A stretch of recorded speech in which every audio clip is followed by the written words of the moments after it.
Okay, surprise, surprise, we have a Valentine's Day banner coming up. Hey guys, this is Tacho here, and Nintendo Mobile has shown off the new trailer for the upcoming Love Abound banner that they're calling it. Really, who didn't see this coming, given the release date of the banner, as well as everything else that's been going on? I think pretty much everyone saw this coming a mile away. But all jokes aside, we're going to talk about the banner, I'm going to talk about the units, and whether or not it's a good idea to summon on this banner, because I'm sure most people have already used up most of their orbs on either the Legendary Ike banner or the Hero Fest 3 banner. So most people probably are short on orbs right now, and whether or not they're going to want to summon on this banner is going to be quite a story. But we're going to get into that. So first and foremost, let's talk about Lalena. She is a green tome and she's also a horse. Her weapon is called Green Gift. It's got 12 might, and what it says here is, if foe has a bow, a dagger, magic, or staff, neutralizes foe's bonuses during combat. Alright, so effectively any unit with a ranged weapon is going to have any buffs from fortifies or rallies negated during combat against her. That's very good for baiting opponents, and that's going to be very helpful against someone like Reinhardt that really relies on having those buffs. And this is also going to be the gimmick on this banner where all the weapons pretty much do the same thing. So it's not a bad gimmick by any means, and having this as an inheritable weapon is actually very good. So I'm definitely happy about that one. Her special attack is Blazing Flame, which is one of those AoE special attacks. It's actually not bad, but whether or not you're going to want to use this over something else is going to be up to you. It really just depends on the build or what unit you're using. Then next up, she has HP and attack 2, which is going to give her 4 HP and 2 attack in the A-slot passive. This is really not a very viable A-slot passive, to say the least. So you're probably going to ditch that. Then in the C-slot passive, she has Attack Tactic 3. We've seen this already on Siegbert, and it is a very, very good skill, especially for Inheritance if you're trying to build a tactic team. So that's definitely a plus for Lalena. And we also have data leaks for the stats of these units, so I'm going to briefly cover those for a little bit. We don't really know their boons and banes just yet. All we know are their neutral stat lines and their base stat totals. So Lalena has a 145 base stat total. Her neutral stats are 34 HP, 35 attack, 30 speed, 20 defense, and 26 res. So overall, she's not bad for a green tome horse. She has way more attack than both Cecilia and Gunthra. She has more speed than Cecilia, but not quite as much as Gunthra. And then she has 20 defense and 26 res. Pretty much, she's a very well-rounded unit. But all that attack is going to be very nice if you're running the Ground Blade set on her. And she's going to pull it off a whole lot better than Cecilia can. So that's definitely a plus for Lalena. She's looking really cool. Alright, so our next unit on this banner is going to be Roy. Roy happens to be the second bow horse in the game. But it seems like they've learned a lot from their past mistakes. Or, I don't know, some people may not call that mistakes, but they've learned from their past ways, I guess we could say. And unlike Brave Lynn, Roy has a lot less going for him, especially when it comes to stats. But we're going to start with his skills first. His weapon is called Gracia Plus, and just like the Green Gift on Lalena, it negates any buffs that the foes have, assuming they have a ranged weapon. So not bad, especially on a bow. This is going to be a really nice inherit for bulky bow units that are trying to bait foes. So really cool actually for a weapon there. He has Reciprocal Aid as his assist. He's got Death Blow 3. And he has Bow Valor. So already, this guy, I like him already. Bow Valor is a very nice skill to summon for if you're trying to grind up your unit's SP. Going to be very helpful. So as far as his stats go, just like Lalena, he's got 145 for the base stat total. His neutral stat line is going to be 34 HP, 35 attack, 19 speed, 27 defense, and 30 res. So he's got some pretty workable defenses there. His speed is quite low at 19, Really, it's going to be his throwaway stat, and what you're going to want to do with this guy pretty much is just stick quick repost on him, either in the B slot or the seal slot, and then have him be a bait unit, seeing as how his weapon is going to nullify any buffs the foes have, if they have a ranged weapon. And then he's got 35 attack, so he's no slouch when it comes to damage. And this Roy looks pretty cool for that. I can definitely see this guy taking on Brave Lynn and Reinhardt if you build him right. So even though he may seem a little underwhelming, this guy is actually a pretty solid bait unit. Alright, so our next unit on the banner is going to be Hector. And Hector is just here to fight. He's not here to sing, he's not here to dance. He came for a fight, and that's what the man is going to do. His weapon is Berserk Armads. It's got 16 might and 1 range. Also, it's the only legendary weapon on this banner. And what it does is accelerates special trigger by 1. So -1 cooldown count. And it comes with a wrath effect as well. So once he's below 75% HP, his special cooldown count is going to go down by another 1. And he's also going to do 10 extra damage when he triggers his special attack. So that's a very, very stacked weapon.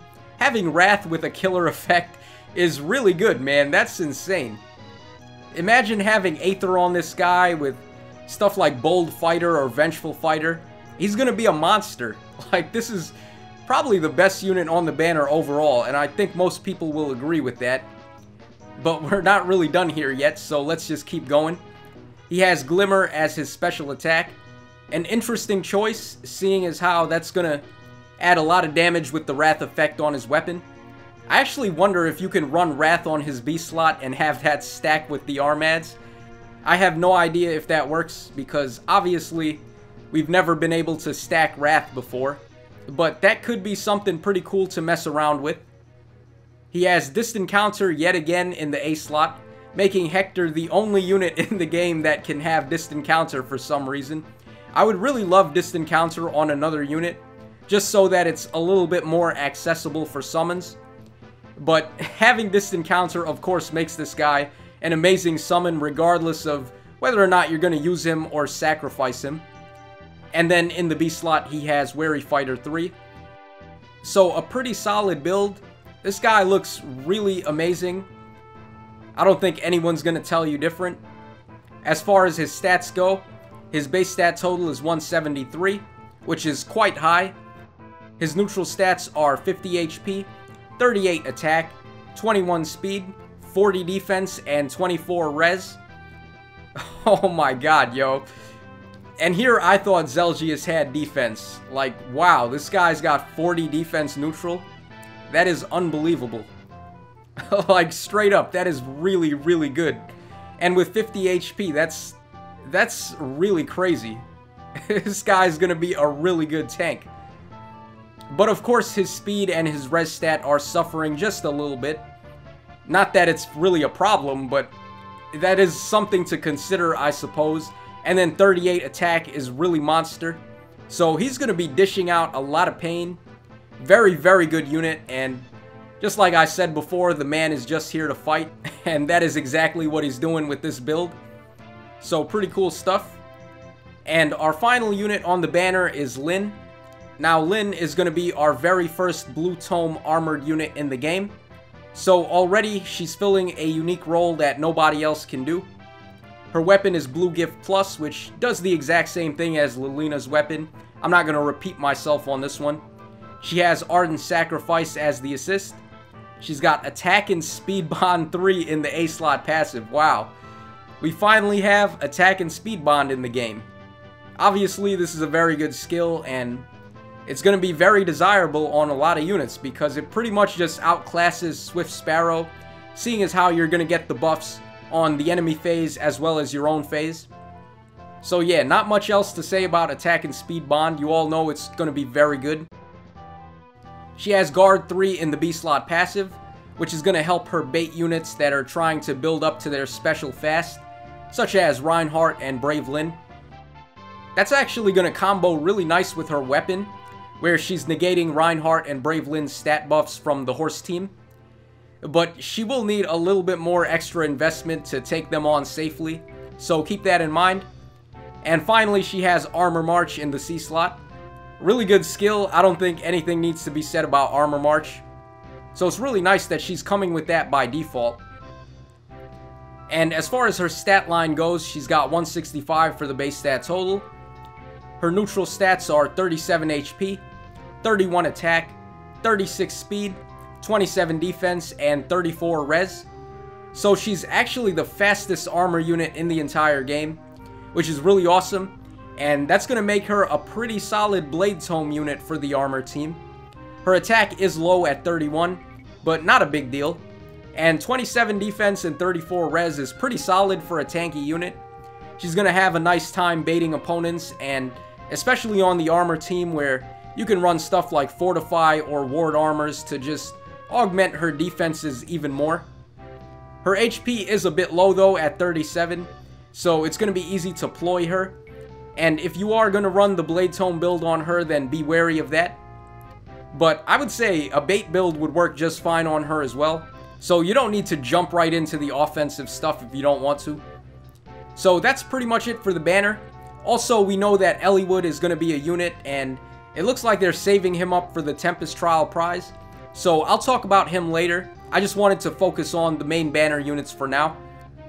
And this is looking like a pretty good banner, guys, but as far as whether or not it's worth it to summon, that's kind of a gray area here, because I know a lot of people already use their orbs on both of the Ike banners we had.